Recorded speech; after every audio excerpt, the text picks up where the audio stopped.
우리 앞에 사람 인사하면서 네 사람이서 인사하기 바랍니다. 하늘 복 많이 받으세요. 하늘 복 많이 받으세요. 하늘 복 많이 받으세요.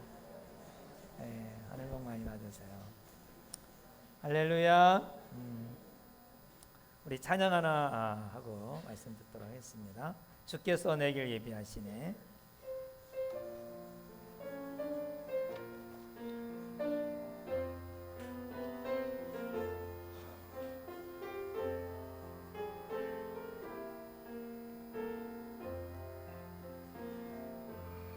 주께서 내길 예비하시네.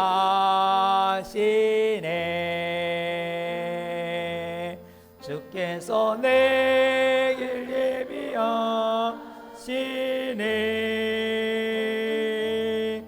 이제 하루하루를 주를 위해 살리라. 주께서 내길 예비하시네. 주께서 내길 예비하시네. 주께서 내길 예비하시네. 주께서 내길 예비하시네.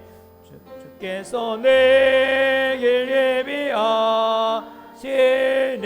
이제 하루하루를 이제 하루하루 주를 위해 살리라. 주를 위해 살리라. 주께서 내길 예비하시네. 다시 한번 주께서 내길 예비하시네. 주께서 내길 예비하시네.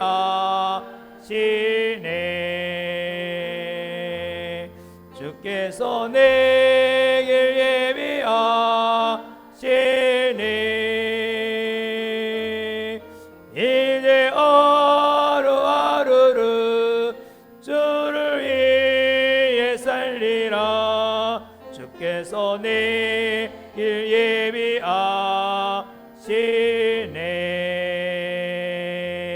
기도하겠습니다. 하나님, 여기까지 인도하여 주시니 감사합니다.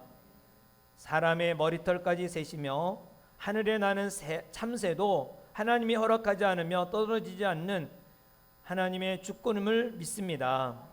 우리는 하나님의 섭리 가운데 낭망하지 않고 포기하지 않고 두려움 갖지 아니하고 이 자리로 달려나올 수 있도록 은혜를 주시니 감사합니다. 우리는 항상 주님의 손에 붙들려서 살기를 원하며 주님의 예비하신 길로 인도하여 주옵소서. 인생을 살다가 쓰러지지 않게 하시고 지치지 않게 하시고 믿음을 더욱 굳게 잡아 주옵소서. 하나님 아버지, 우리를 축복된 삶으로 인도하여 주시고 주의 나라를 세우는 데 크게 사용하여 주옵소서. 예수님의 이름으로 기도합니다. 아멘. 할렐루야. 하나님은 살아계십니다. 살아계신 하나님께서 오늘도 역사할 줄 믿습니다. 우리 여기 네팔에서 오셨어요? 예. 이거 어떻게 한 팀이 먼저 오신 거예요? 4명 먼저 왔어요. 어떻게 알고? 오늘 네팔에서 19분, 여기 4분까지 합쳐서 19분이 되겠습니다.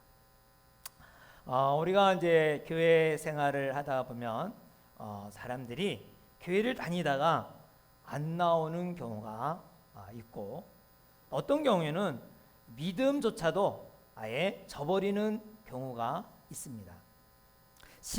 신앙생활 하던 사람이 왜 교회를 멀리하고 그리고 믿음 생활을 멀리할까? 이렇게 좋은 예수 믿고 이렇게 좋은 성도들이 있는데도 불구하고 왜 그렇게 멀리할까? 많은 경우는 실망해서 그렇게 안 옵니다. 실망. 하나님에 대한 어떤 기대치가 있었는데 그 기대치에 어그러지고 이루지 않을 때에 실망이 오고 원망이 찾아들게 됩니다. 그런 것이 한 가지가 아니라 한두 가지가 아니라 여러 가지 이렇게 쌓여질 때 하나님의 존재조차도 부인하고 교회를 멀리하고 믿음 생활조차도 접는 경우를 보게 되는 것입니다. 하나님은 왜 우리의 기대치를 저버리실까요? 왜 하나님은 우리의 기대를 꺾으실까요? 우리의 기대를 이루어 주어서 실망하지 않게 살면 얼마나 좋겠어요. 신나게 살 수 있도록. 왜 우리가 신앙생활하면서 하나님에 대하여 한 번쯤은 아니면 몇 번 이 실망의 체험을 해야 되는지, 한번 그 이유가 무엇인지 한번 따지고 싶지 않아요? 근데 따지고 싶어도 하나님은 영이세요. 하나님은 영이시기 때문에 보이지가 않아요. 따질래야 따질 수가 없어요. 아무리 질문에 그 대답을 듣고 싶어도 들을 수가 없는 거예요. 그러나 하나님께서 그것을 알 수 있는 방법이 주셨는데, 그것이 바로 예수님을 통하여 알 수 있도록 예수님을 이 땅에 보내주셨습니다. 하나님이 어떤 분인지, 하나님이 왜 그 기대를 저버리시는지, 그 이유에 대해서 오늘 본문을 통하여 우리가 발견하고, 이래서 이렇게 내가 힘들 때가 있었구나를 깨닫는 시간이 되기를 바랍니다. 오늘 본문은 예수님이 이스라엘의 기대를 실망시키는 부분입니다. 이스라엘의 백성들은 아주 큰 기대를 가지고 있는데 산산조각으로 부서지고 말았습니다.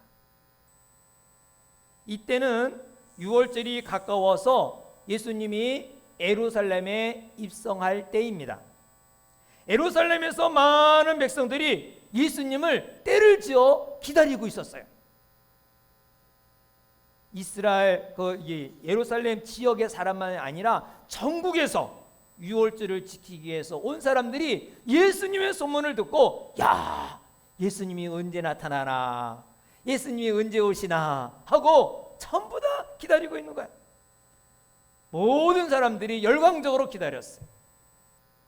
시편 118편 26절의 근거에 의하면 여호와의 이름으로 오는 자가 복이 있으며 우리가 여호와의 집에 너희를 축복하였도다 맞이하였도다 했습니다. 그래서 주의 이름으로 오시는 이에게 복이 있기를 기대하며 예수님을 맞이한 것입니다. 예수님이 오면 복이 오는구나. 주의 이름으로 오는 예수님이 온다면 우리 이스라엘 나라에 복이 임하겠다. 그래서 복을 기다리면서 기다렸던 거예요. 그런데 구약에 예언한 이 말씀과 다르게 예수님을 이 당시의 사람들은 어떻게 기다리는 거 아니? 로마 식민지 압제에서 해방시켜줄 왕으로서 기다렸습니다. 로마 식민지에서 그들은 종려 가지를 들고 기다렸습니다. 이 종려 가지를 들고 환영하는 것은 언제부터 시작했는가 하니 BC 176년 마카비 전쟁 때에 그 마카비에 의해서 혁명을 일으켜 성공했어요. 그때 성공한 사람들이 예루살렘에 입성할 때 백성들이 종려 가지를 들고 환영을 했거든요. 우리에게 이 해방을 주었다는 것에 대해서 감사하면서. 그래서 그 당시에 주화를 종려 가지 주화가 있어요. 기념으로 마카비 혁명을 승리의 그 기념 주화죠. 그러니까 오늘날도 지금 이스라엘이 로마의 식민지에 있기 때문에 이것을 해방시켜줄 그런 기대를 가지고 종려나무 가지를 들고 그리고 예수님을 이렇게 기다리고 있었던 것입니다. 근데 예수님이 나타났는데 어떤 예수님으로 나타나는 거 아니? 14절에 보면 예수님은 한 어린 나귀를 타고 나타났어요. 나귀를 타고. 여러분, 이 나귀를 타고 나타나는 게 무슨 뜻인지 아십니까? 원래는 전쟁의 승리, 혁명의 승리자는 말을 타고 나타나는 거예요. 말을 타고 나타날 때는 그게 승리자가 되고 그리고 굉장히 영웅이에요.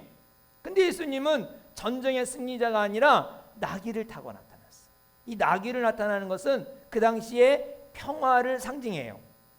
예수님이 나귀 타는 것도 그냥 나귀 탄 게 아니야. 다 구약 성경에 예언되어 있는 거예요. 사사기 10장 4절에 보면 그에게 아들 30명이 있어 어린 나귀 30명을 타고 성읍 30을 가졌으니 그 성읍이 길앗 땅에 있고 오늘까지 하야 야일에 부르더라.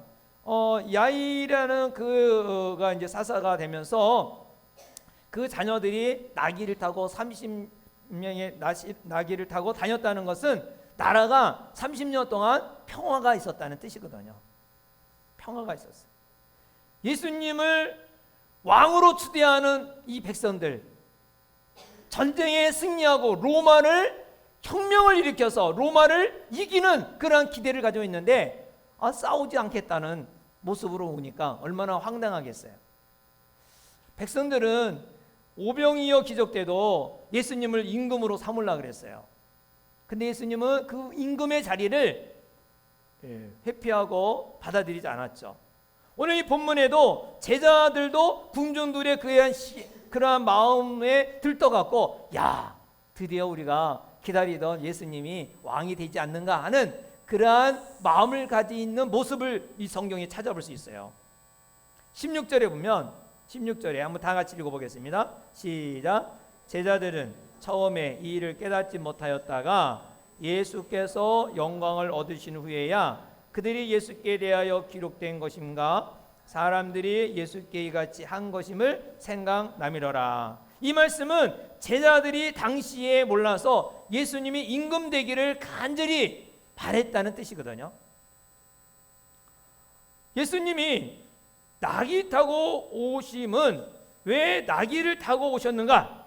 그게 이제 이거는 스가랴 9장 9절과 10절에 예언된 것이 응한 것입니다. 스가랴 9장 9절에 보면 시온에 따라 크게 기뻐할지어다 예루살렘에 따라 즐거워 부를지어다 보라 내 왕이 내게 임하리니 그의 공의로우시며 구원을 베푸시며 겸손하여서 나귀를 타시나니 나귀의 작은 것이 곧 나귀 새끼라. 나귀 새끼를 탄다는 거예요. 10절에 보면 내가 에브라임의 병거와 예루살렘 말을 끊겠고 전쟁하는 활도 끊으리니 그가 이방 사람에게 화평을 전할 것이요 그의 통치는 바다에서 바다까지 이르고 유브라데 강 땅끝까지 이르리라. 여러분, 이스라엘 백성들은 자기네 이스라엘 백성들이 해방되기를 기다렸어요. 우리가 해방돼서 자유를 누리기 원했어요. 근데 예수님은 그 이스라엘의 기대를 무너뜨렸습니다. 민족적으로 큰 충격이죠. 왜 기대를 무너뜨리는가? 바로 우리가 스가랴 9장의 10절의 말씀대로 예수님하고 이스라엘 백성들과의 기대가 다른 거예요. 예수님은 이스라엘 백성들만 위해서 온 것이 아니라 전 인류를 위해서 오신 예수님이에요. 그래서 이방의 사람들에게 화평을 전할 것이요 그 통치는 바다에서 바다까지 이르고 유브라데 강에서 땅끝까지 이르리라. 그 가나안 이스라엘 팔레스타인 지역만이 아니라는 거죠. 이 말은 뭐냐면 이스라엘 백성들은 하나님의 이 본질을 이해하지 못한 것입니다. 그러면 이것이 우리에게 적용한다면 우리가 왜 신앙생활하면서 실망하는가? 왜 교회 다니다가 그만두는가? 그 이유는 하나님에 대한 기대가 잘못 설정된 것입니다. 하나님에 대한 기대를 잘못 가지고 있다는 거예요. 하나님의 본질에 어긋난 기대를 가지고 있는 것이죠. 예를 들어서 결혼 생활을 해서 재미있게 살지만 결혼 생활에 문제가 안 일어날 일 없죠. 서로 살다 보면 문제가 일어나면 그리스도인이라면 아마 이렇게 할 거예요. 나와 하나님 앞에서 하나님 아버지 우리 남편이 변화되기를 바랍니다. 저 마음이 바꾸어 주시옵소서. 그 마음을 바꾸어 주시옵소서. 이렇게 많이 열심히 기도를 해요. 그럼 아내는 또 어떻게 하겠어요? 하나님 아버지 우리 남편을 바꾸어 주시옵소서. 이렇게 기도하지만 아내는 그렇게 기도하지만 남편은 또 어떻게 할까요? 하나님 아버지 우리 아내가 바꾸어 주옵소서. 우리 아내가 잔소리하지 않게 하시고 따지지 않게 하시고 그냥 그저 절대적으로 순종하는 공손한 아내가 되게 하여 주옵소서. 그렇게 기도하는데 됩니까? 안 돼요. 더 오히려 악해지거나 더 잔소리가 더 심해져요. 왜 그럴까요? 그 기도 뒤에는 하나님을 나의 권익으로 나의 권익을 보호해주는 옹호자로 생각을 하는 거예요. 나의 권역을 도모하는 나의 하나님, 나의 하나님으로만 생각하는 거죠. 그러니까 나의 하나님, 내 이익을 위해서 저 여인이 바꿔주기 바라고, 내 이익을 위해서 저 남자가 바뀌어주기를 바라고, 아무리 기도해도 그 기대는 이룰 수가 없는 거예요. 하나님이 직접 내려와도 안 돼요. 그거는. 그러면 어떻게 해야 되겠습니까? 나의 하나님이 아니라 우리 하나님으로 생각을 바꿔야 됩니다. 다시 말하면 이스라엘의 하나님만이 아니라 인류의 하나님, 나의 하나님만이 아니라 남편의 하나님, 나의 하나님만이 아니라 아내의 하나님도 되는 것이죠. 그러려면 어떻게 기도하겠습니까? 기도할 때 하나님, 내가 먼저 변화되게 하여 주시고, 내가 먼저 변화되어야 될 거 아니에요. 내가 변화되고 내가 변화된 나를 통하여 배우자가 변화되게 하여 주옵소서. 이렇게 기도해야 이게 바른 기도인 것입니다. 본질에 맞게 기도하면 하나님은 우리가 기대하는 그 모든 기도를 다 들어주시는 하나님이십니다. 그러니까 기도할 때는 내가 먼저 변화되고 자녀가 변화되도록 기도하세요. 야, 너 왜 이렇게 많이 변화 안 되느냐? 그럼 많이 신경이 얼마나 싸워요. 내 자기는 안 변해. 나는 전혀 안 변하고 억양, 톤 똑같은 그 소리, 똑같은 소리예요. 네 아이만 바뀌기를 기대하죠.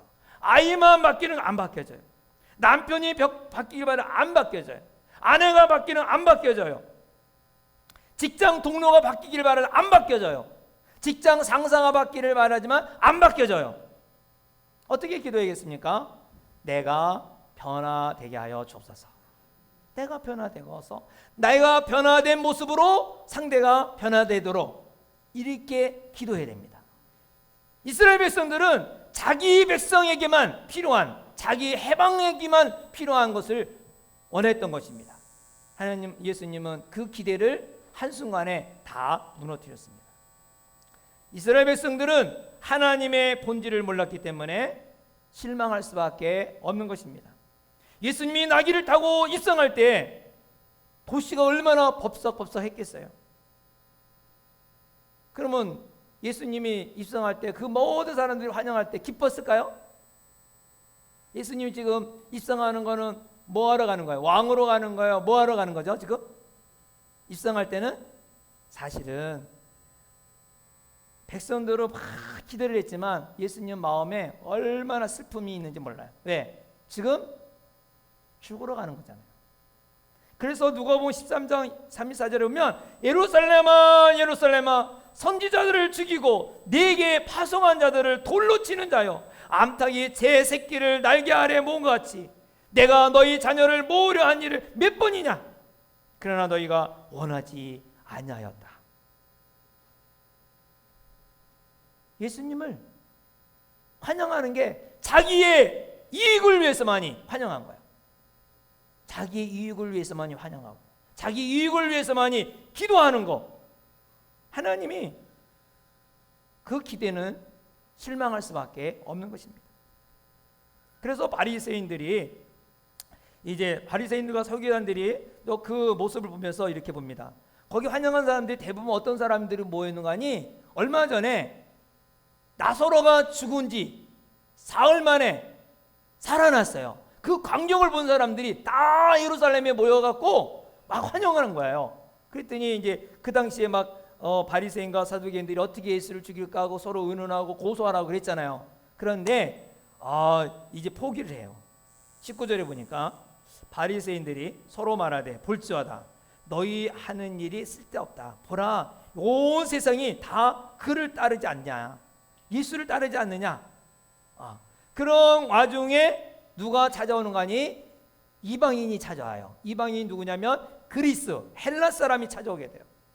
헬라 사람이 개종이 돼갖고 예수님을 만나러 온 거예요. 20절에 보니까 명절에 예배하러 올라온 사람 중에 헬라 몇이 있는데, 갖고 이제 부탁을 하는 거예요. 빌립에게 부탁해서 나 좀 예수님 좀 만나게 해달라고. 직접 만날 수 없으니까 예수님 좀 만나게 해달라고 빌립에게 가서 부탁을 했어요. 이 장면이 참 중요한 거예요.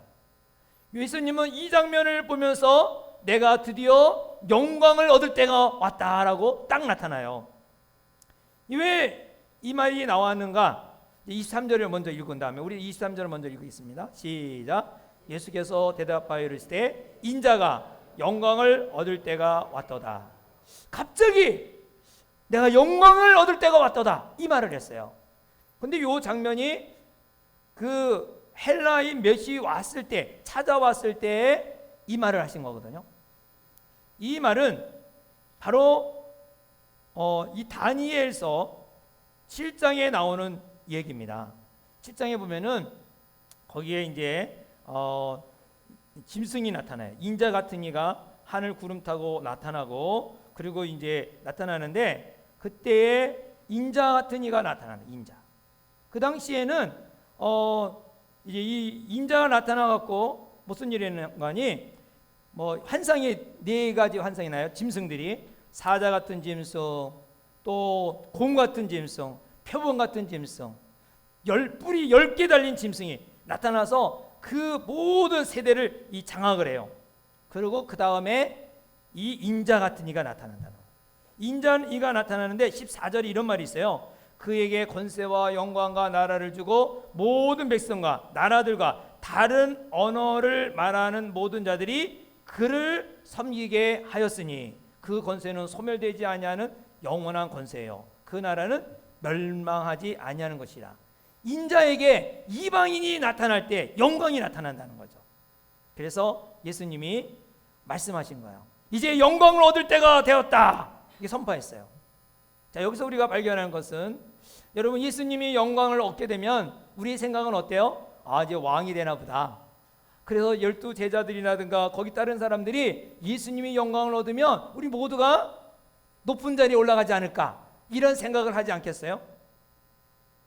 그래서 이 포악한 로마 정권이 무너지고 우리의 이 이스라엘 나라가 평화가 오겠구나, 이런 기대를 가지고 있는 이스라엘 사람들에게 그 생각도 역시 산산이 무너뜨립니다. 왜냐하면 우리의 성공은 세상 성공이에요. 예수님의 성공은 뭐냐면 하늘나라에 있는 것입니다. 천국에 있는 것입니다. 그래서 바로 24절에 한번 24절 읽어보겠습니다. 시작. 내가 진실로 진실로 너에게 이르노니 한 알의 밀이 땅에 떨어져 죽지 아니하면 한 알 그대로 있고 죽으면 많은 열매를 맺느니라. 할렐루야. 자, 우리가 실망하는 것은 하나님에 대한 잘못된 기대를 가지고 있기 때문에 그렇습니다. 예수님의 영광은 뭐냐? 이 세상에서 왕이 되는 것을 말하는 게 아니라 바로 십자가와 죽음인 것입니다. 십자가의 죽음. 우리의 영광은 희생이 없는 영광, 뭔가를 얻기를 바라는 거죠. 우리의 삶 가운데 희생하지 않고 내가 죽지 않고 그리스도인이 될 수가 없다는 것을 알려주는 것입니다. 다 그런 건 아니지만 예수 믿는 그리스도인들에도 불구하고 십자가가 없어요. 삶의 희생이 없어요. 희생이 없는 그리스도인은 이게 진짜 믿는다고 말할 수가 없는 거예요. 그래서 우리가 꼭 기억할 것은 여기서 영적인 법칙이 있어요. 영적인 법칙은 죽음 없는 영광은 없다. 따라해보세요. 죽음 없는 영광은 없다. 영광을 얻기 위해서는 죽음이 있어야 된다는 거예요. 영광을 얻기 위해서는 포기가 있어야 되고 희생이 있어야 되고 죽음이 있다는 것입니다. 우리가 예수님을 영접할 때 그 순간부터 우리의 인생의 모든 소유권은 누구에게 이양이 되는 거예요? 예수님에게 이양되는 거예요. 내 것이 없는 거예요. 다 예수님 것이다. 이제 다 예수님이 나의 주인입니다. 내 소유가 아니라 예수님의 것이에요. 이게 진짜 예수 믿는 거죠. 근데 아직도 예수를 믿으면서도 그 사람들이 왜 실망하느냐? 내 것을 가지고 있고 내 것을 그대로 가지고 있으면서 예수님에게 더 달라고 하는 거예요. 더 보태려고. 그렇기 때문에 실망을 해요. 십자가 다음에 영광이 온다는 것을 우리가 잊어서는 아니 됩니다. 죽으면 열매를 맺게 되는 것이 당연한 거예요. 씨를 심어 곡석을 거두려면 씨가 죽어야 싹이 나고 꽃이 피고 열매를 맺죠. 이것이 간단한 진리이지만 이게 하나님의 영적 법칙입니다. 하나님의 말씀의 열매는 영혼의 열매라고 할 수 있겠죠. 전도 열매는 반드시 뭐가 들어가요? 희생이 들어가요. 시간을 희생하고 자기의 그 명예, 이름까지 자존심 상하면서까지 희생해야 돼요. 어떨 때는 물질도 희생해야 돼요. 성역제도 사다 주고 금정적 희생이 있어야 돼요. 희생이 있는 곳에는 반드시 열매가 있어요. 잔치집에서 우아하게 밥 먹으면서 전도하면 그 사람 안 와요. 희생을 각오하고 모든 것을 희생할 때 그 VIP들이 영원히 오는 거죠. 바로 하나 아래 밀알이 썩지 않냐면 열매를 맺을 수가 없다는 것입니다. 예수님은 이 하나님의 법칙을 말씀하십니다. 25절에 보면 자기의 생명을 사랑하는 자는 잃어버릴 것이요 이 세상에서 자기의 생명을 미워하는 자는 영생하도록 보존하리라. 이게 뭐 어려운 얘기 같지만 사실 어려운 얘기는 아닙니다. 쉬운 얘기죠. 예를 들어서 부부 가운데 아내는 남편이 나에게 관심을 가져주기를 원하죠. 사랑해 주기를 원하죠. 그런데 오히려 더 난폭해지고 점점 더 멀리 떠난단 말이죠. 사랑해 달라고 했는데 반대로 더 멀리 가는 거예요. 왜냐하면 내가 희생하지 않고 내가 죽지 아니하고 받기만을 하려니까 더 멀리 갈 수밖에 없는 것입니다. 자기 목숨을 사랑하는 사람은 사람을 잃어버리는 거예요. 돈 하는 사람은 부자가 됩니까? 네, 돈 하는 사람은 오히려 가난해져요. 여러분 돈 하지 않기 바랍니다. 무슨 말인가 하니 가난하다는 게 뭐냐? 가난하다는 것은 내가 부족하다고 느끼는 사람이 가난한 사람이에요. 늘 난 돈이 없어. 부족함을 느끼지 않는 사람은 부자죠. 돈을 추구하는 사람은 점점 더 돈이 모자라요. 네. 그래서 헌금할 때도 보면 부자가 헌금하기가 어려워요. 왜? 돈이 부족하거든요. 그래서 돈을 더 어려워요. 오히려 돈이 없는 사람, 어려운 사람이 자기의 삶을 쪼개서 헌금을 드리는 거 봅니다. 부자는 돈을 추구하기에 늘 부족해요. 그래서 헌금할 때도 돈이 없으니까 손이 덜덜덜 떨어서 헌금을 내죠. 예수님은 분명히 말씀했어요. 자기 목숨을 사랑하는 사람은 목숨을 잃어버리게 된다. 우리 이제 부모들이 10대 자녀들을 키울 때 이런 경험을 다 한 번씩 했을 것 같아요. 남자아이들이 이제 목소리 변성기가 나고 여자아이들은 이제 가슴이 이제 부풀어지고 그럴 때 부모들이 이제 아이고 올 거가 왔구나 하고 걱정을 합니다. 애들을 요번에 쫙 잡지 않으면 애네들이 이거 튀어나갈 텐데 이거 딱 잘 잡아야겠다. 그래갖고 딴지 못하게 뭐 공부하라, 텔레비는 그만 봐라 그러면서 이제 완전히 꽉 잡으려 그래요. 근데 자녀들을 잡으면 잡을수록 자녀들이 어떻게 합니까? 더 튀어나가요. 이 성경 말씀이 그대로예요. 자기의 생명을 사랑하는 자는 잃을 것이고 이 세상에서 자기의 생명을 미워하는 자는 영생하도록 보존하리라. 하나님의 법칙은 자기 생명을 사랑하는 자, 내 자신, 내 모든 것을 이렇게 자꾸 하면은 잃어버리게 되는 거예요. 잡을수록 더 멀어지는 거예요. 돈도 잡으려고 그러면 더 없어져 버려요. 사람도 잡으려고 그러니까 또 떠나요. 자기 생명을 미워하는 자는 보존한다. 사랑하는 자, 미워하는 자 이 말은 비교법인데 더 좋아하느냐, 덜 좋아하느냐 이 말이거든요. 그래서 나의 행복을 추구하는 동안 행복은 얻어지는 것이 아니라 잃어버린다는 거예요. 내가 잡고 있는 것을 포기할 때 행복은 찾아옵니다. 어떻게 포기합니까? 포기하는 것은 나의 소원을 포기하고 하나님의 소원이 나의 소원이 되도록 하는 것입니다. 예를 들어서 이런 기도예요. 배우자가 어떻게 하면 하나님이 원하는 아내가 되느냐 이런 기도를 하는 거죠. 나의 소원이 아니고 내가 원하는 아내가 아니라 하나님이 원하는 아내가 되도록, 하나님이 원하는 남편이 되도록, 하나님의 소원이 나의 소원이 되도록 기도하는 것, 그게 바로 자기를 포기하는 겁니다. 얼마나 돈을 많이 벌었는가 소원이 아니라 하나님이 주신 이 돈을 어떻게 관리하고 어떻게 관리하느냐요. 이웃을 위해서 섬기고 교회를 위해서 섬기고 가정을 어떻게 섬길 것인가. 그럴 때 하나님이 물질에 복을 주세요. 물질 관리. 제가 교육전도사 때 삼영동에서 일 때 거기서 사례비를 받으면 그 당시 그 교회가 또 이 상가 건물에 있어갖고 이제 건물을 새로 산다고 그랬어요. 15만 원 그때 받았는데 5만 원을 건축원금, 15만 원 아니 15,000원 11조, 또 10,000원 감사원금, 10,000원 성경원금, 10,000원 구제원금, 그리고 주일원금 이렇게 구역원금 떼어놓으면 얼마 남을까요? 네. 우선순위로 딱 해놓으니까 물질이 사실은 얼마 안 남죠. 5만 원인가 밖에 안 남아요. 그런데 그 5만 원 가지고 누가 A2래요. 영광이, 해동이, 아기가 낳은 상태니까 그 아이들이 우유만 먹어도 얼마나 많이 들어가겠어요. 그런데 우선 물질 관리를 어떻게 할 것인가 먼저 우선순위를 딱 정해놓고 하니까 애들 굶기지 않고 우유를 다 먹이고 또 다 키웠어요.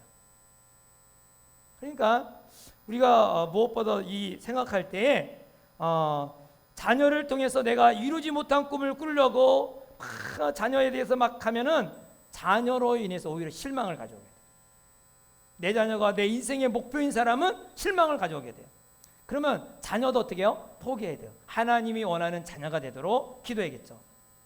자녀를 통하여 나의 꿈을 이루는 것이 아니라 하나님이 원하는 자녀로 양육되도록, 하나님의 약속을 받아서 그 약속이 이루어지도록 우리는 기도하며 키워야겠죠. 그래서 하나님의 본질을 무시하고 내 이익을 위해서 하나님을 이용하려고 한다면 결과적으로 실망하게 되고 교회를 떠나게 되는 것입니다. 하나님의 소원이 나의 소원이 될 때 응답하게 되는 줄 믿으시기 바랍니다. 우리의 기대를 채워주시고 소원을 들어주시길 원하시는 하나님인 줄 믿으시기 바랍니다. 또한 우리가 실망하는 이유는 또 어떤 면이 있는 거니? 관점이 다릅니다. 하나님의 관점과 나의 관점이 달라요. 나의 바람은, 나의 소원은 이 세상에서 성공하고 이 세상에서 다 이루어지길 바라는 거죠. 그러나 하나님의 소원은, 하나님의 뜻은 어디입니까? 이 세상이 아닙니다. 어디죠? 천국에 있습니다. 이 세상이 아니라 천국이에요. 그래서 26절에 보면 사람이 나를 섬기려면 나를 따르라. 나 있는 곳에 나를 섬기는 자도 거기 있으리니 사람이 나를 섬기며 내 아버지께서 그를 귀히 여기시리라. 이 말이 좀 처음 오시는 분들은 이해가 안 되지만 아이고 뭐 현실 도피주의로 살라는 건가 이렇게 이해할 수도 있어요. 그런데 여러분 우리 인생은 70, 80, 90 100년도 안 돼서 인생이 끝나요.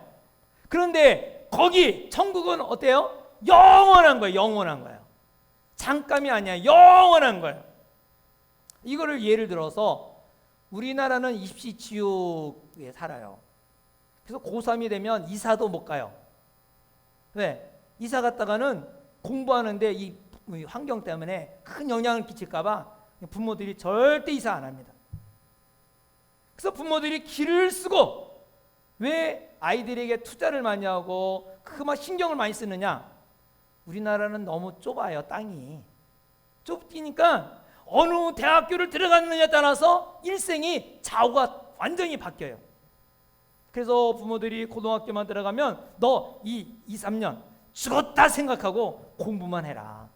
너 죽었다 생각하고 1, 2년 죽었다 생각해봐라. 그러면 너가 일평생 동안 죽을 때까지 네 길이 열리지 않느냐. 이거와 같은 말이에요. 우리가 7, 80년 비록 힘들지만 어렵지만 이 7, 80년 동안 사는 동안에 영원한 세계가 결정이 되는 거예요. 결정. 그래서 우리가 이 세상에 관심을 전부 올인하면 안 돼요.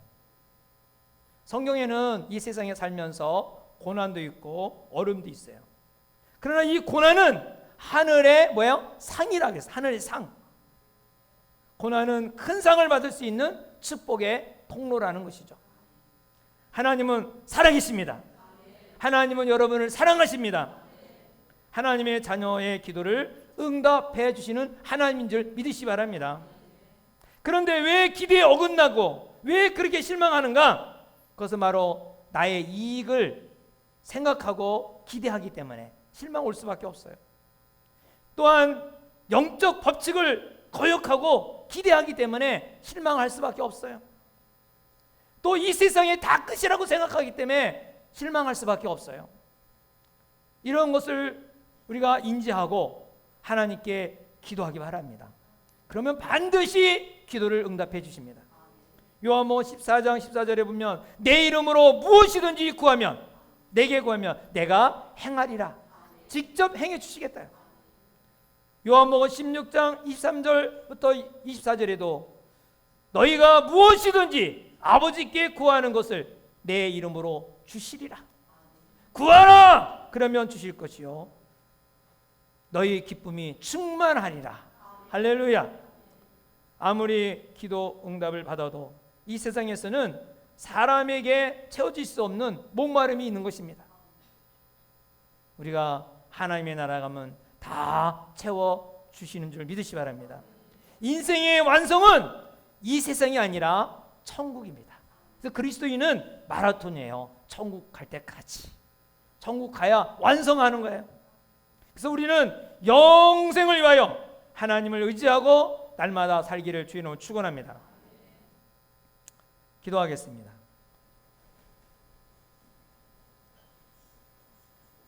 기도 응답이 안 된다고 생각하십니까? 그런 분은 이 시간에 회개하시기 바랍니다. 기도 응답이 안 되는 이유는 여러분 세 가지가 반드시 딸려 있는 것입니다. 하나님은 신실하십니다. 하나님께 있는 것이 우리가 보기를 원하시고 누리기를 원하십니다. 내 하나님이 아니라 우리 하나님이라는 것을 우리는 기억하기 바랍니다. 나의 관점으로 하나님 보는 것이 아니라 하나님의 관점으로 볼 수 있는 눈을 달라고 기도하기 바랍니다. 영적 법칙, 내가 죽어야, 내가 희생해야 바로 열매가 있다는 것을 아시기 바랍니다. 희생하지 않고 대가 없이 얻으려고 하는 것, 바람직한 기도가 아닌 것입니다.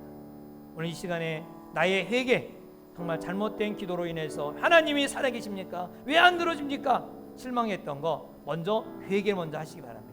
하나님 반드시 그 기도를 들어주시고 또 완성해 주시고 성취해 주실 줄 믿습니다.